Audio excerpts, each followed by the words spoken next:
Then he says, دعوة الداعي. Such powerful words. He says, I, by the way, I is used when? When did I say? I is I and we and he. When is I used? Too much love, too much anger. Which one is this? Too much love. I respond. I myself respond. Immediately respond. Now respond to who? You might think Allah responds to someone who makes a lot of dua. I only make dua like once in a year. When you have exams, Ya Allah, I have an exam. Ameen. And then you take the dua. Or you make dua if you know you cut the red light and you're about to get the 5,000 riyal ticket. You're like, Ya Allah, get the angel between me and the license plate and the camera. Don't let me get the text message, the SMS, anything but the SMS, Then you remember Allah. Now if someone makes a lot of dua, you use the word dua. If someone makes dua one time, just one time, you call that da'watun. Da'wah with the ta marbuta at the end. The ta marbuta it's used for mastar marra. It's used for the words in Arabic that happen one time. Like darb means hitting, but darbatun means one time hit.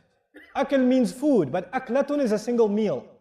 The ta marbuta makes it one time. Allah says, da'wat ad-da'i. I respond to even the one call. The guy only made dua how many times? One time. Allah does not say to him, where were you all year? You never made any salah. You only make one dua to me your whole life? Forget you. You only remember me one time? If you are an employee and you only show up to your job one time in the whole year, you don't have a job. They'll say, who are you? I work here. What? When? I got my job last year. What are you doing here? Well, I don't know, but I'm here now at least. Can we start all over again? Is your boss going to say, yeah, sure. Right away, sir, please. Why don't you get a promotion? No. He's not going to offer you that. Allah is giving you, in the word da'wah, He's saying, I will even answer the person who never makes dua, only made dua one time. Even they should say, Ya Allah, He will answer. Don't say to yourself, man, I don't even have a beard. Allah is not going to answer my dua. I only have a mustache. Allah is going to, I just watched like 3 movies before Ramadan because I figure I'm not going to watch in Ramadan. Now I'm going to make dua. Yeah, Allah will still answer your dua, bro. Don't watch movies. But never think Allah will not answer. Even the guy who makes one dua. Now you say, okay, the guy made one dua, but maybe it's a really good guy. Maybe it's like a salih, a mu'min, someone who has a lot of taqwa, someone who has a lot of ilm, or maybe a guy who made tawbah. Ujibu da'wat at-ta'ibi. I respond to the dua of the guy who made tawbah. He didn't say that. He said, I respond to the da'wah, the one dua of the guy who called, ad-da', the one who called. The description of the guy is that he did what? He called. In other words, did Allah put any other expectation on him? Did He say da'wat al-musalli, da'wat al-muttaqi, da'wat al-mu'min? No. He didn't say you have to have taqwa. He didn't say you have to have iman. He didn't say you have to have ilm. Not in this dua. Why? Because Allah is talking to people who are so far away from Allah. And the first thing He tells them is, look, I am near. You're far, I am near. And then He tells them, look, I know you have nothing but this one dua right now. That's okay, just give me. Just give me this one dua. Even if you're just a da', you're just a caller. I have no other description for you. I can't even call you salih yet, Muslim yet, mu'min yet. I can't call you anything. I am just calling you a da', the caller. That's not even a qualification. Just that is good enough. Just call me. SubhanAllah. What an invitation from Allah. And before I go on, I told you sometimes a boss has 500 employees. Does he know their names? No. Especially if the employee only sent him in his entire life, only sent him how many emails? One email. How's he going to remember? If he sends him a text message, he doesn't have his name saved, he doesn't know where this number came from. Allah did not say, Ujibu da'wata da'in. He said, Ujibu da'wata ad-da'i. The alif lam in the word makes it ma'rifah, which means it makes it proper, specific. In other words, anybody who calls Allah, Allah does not just say, someone who calls me, He goes, that one who called me, that one in particular. You are specific to Allah. Allah knows you especially, personally. No doctor remembers your name. If he sees 100 patients a day, he doesn't know your name. He just tries his luck. He goes, Muhammad, how are you? Come on. You know, everybody's Muhammad. You know, chances are. You know, he doesn't know you by name. You know, I meet people, wallahi, I meet people.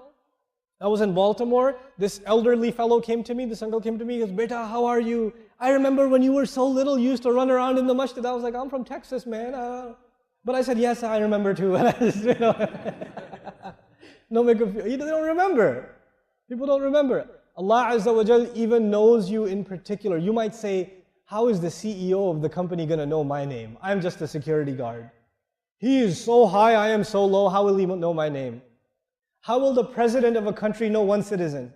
How is that possible? How will I know? If all of you came up to me and told me your names, will I remember? I don't know. I don't know.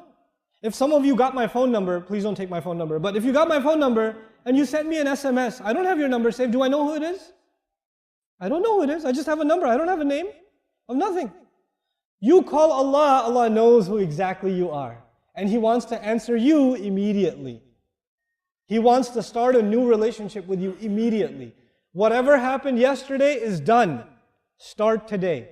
You become Muslim today. You become a caller to Allah today. Ujibu da'wat ad-da'i.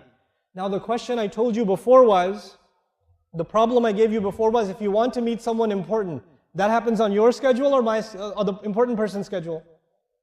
Important person's schedule. You don't say, I would like to meet the Minister of Education. Let me just, walk over to the ministry and say, hey, let's go. I want to talk to you for a minute. I can't do that. I'm not going to fly to DC and say I need to have a pizza slice with Obama. I'm not going to do that. You can't just go and walk up to the president. I can't even, if you're an employee, like if somebody works at Microsoft back in the day, when Bill Gates was still the Amir of Microsoft, they're not going to say, hey, Bill, you want to go grab some pizza or something? They're not going to do that. They don't have time. He doesn't have time for you. What's a good time to call Allah? People say, what's a good time to make dua? People say that, right? And of course we're talking about Ramadan. What does He say though? He says, Ujibu da'wat ad-da'i idha. Whenever, da'ani, whenever He called me. Whenever you call me, I will answer you immediately. Call me 1 in the morning, I'll answer you. Call me in the afternoon, I'll answer you. Before you go to sleep, you call me, I'll answer you. SubhanAllah. This is not the whole ayah. This is the first half of the ayah.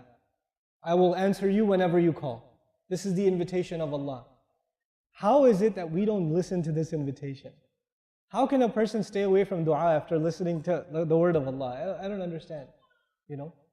Then He says, now I've given you my invitation. My invitation is, I'm near to you, I'm ready to listen to you whenever. Even if you haven't made dua except only one time, I'll still listen to you. Doesn't matter if you have no other good Islamic qualities except dua, I'll still listen to you. What should you do though? This is what Allah is doing for you. What should you do for Him? He says, فَلْيَسْتَجِيبُوا لِي. The other word, remember there was ajaba and istijaba. Istijaba also means to try to answer. Somebody says, brother, I want to have lunch with you. I say, I'll try to make time. I don't know if I can do it, I'll try. Trying means maybe you will succeed, maybe you will fail. Allah says, فَلْيَسْتَجِيبُوا لِي. They should at least try to answer me. You are asking things from me, Allah says. You're asking me for a better job. You're asking me for health. You're asking me to protect your children. You're asking me for your parents. You're asking me for a house. You're asking me for all kinds of things. I'm asking you some things too. What about what I'm asking you?